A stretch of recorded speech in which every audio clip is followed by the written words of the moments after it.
That's right, John Crichton as you've never seen him, in a suit, in a tie.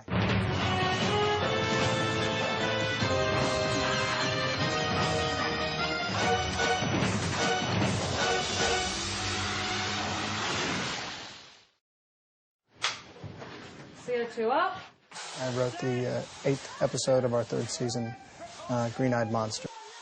Scary as hell because, you know, when you sit in front of a typewriter or sit in front of your computer keyboard, it all sort of makes sense. And when you get there on the day, like many things, you start to think, well, why the hell did I write that?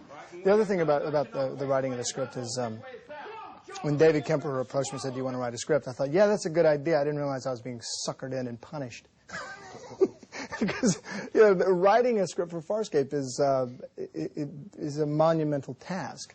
You go through, you know, your first draft and rewrites, and then another rewrite, and then you put out your blues and your pinks and your yellows, and, you know, so I'm there with Tony Tilts, the director, and we're rewriting on the day, and then we go get a scene coming up. We got to put out some pages on that so production knows what's going on. So it's an all-consuming task. It's pretty exciting, but more scary than anything else. Mooring points are located? Outside, I'm on it. Yes, sir. Dropping anchor.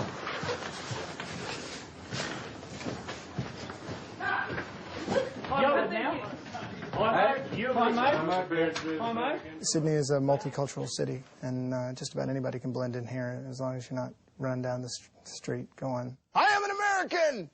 Talk really loud, use the American voice, you draw a bit of attention, but... Yo, Jonah, we have been swallowed. That is down, and I, for one, do not want to be bulldogged. You will limit your remarks to something useful. No, all right. Or what? He's right.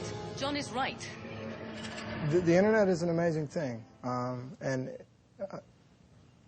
it has an influence as to whether shows continue and whether they don't, and getting the word out on the show. And it's a very important part of the sci-fi genre that the Internet community is heavily involved in. So if I want to find out how an interview turned out, I can get on the net and someone will have posted the transcript. In fact, almost nothing misses the fans of the show, and it gets posted and reposted.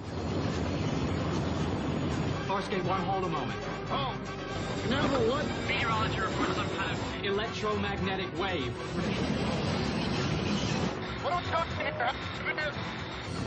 Canaveral. John, abort. Canaveral. John, you have to abort. Abort now. This is the first time I've held one of these, so I got to inspect the goods. Hang on. John Crichton, Season 1, Episode 1. We have the we have the helmet. We have the ice cream suit is what we call it here. The khakis, the ice cream suit. Haven't seen that in a while. How do you imagine that there's ever going to be like an action figure which your name is attached to? So look at it there, you know, Barbie.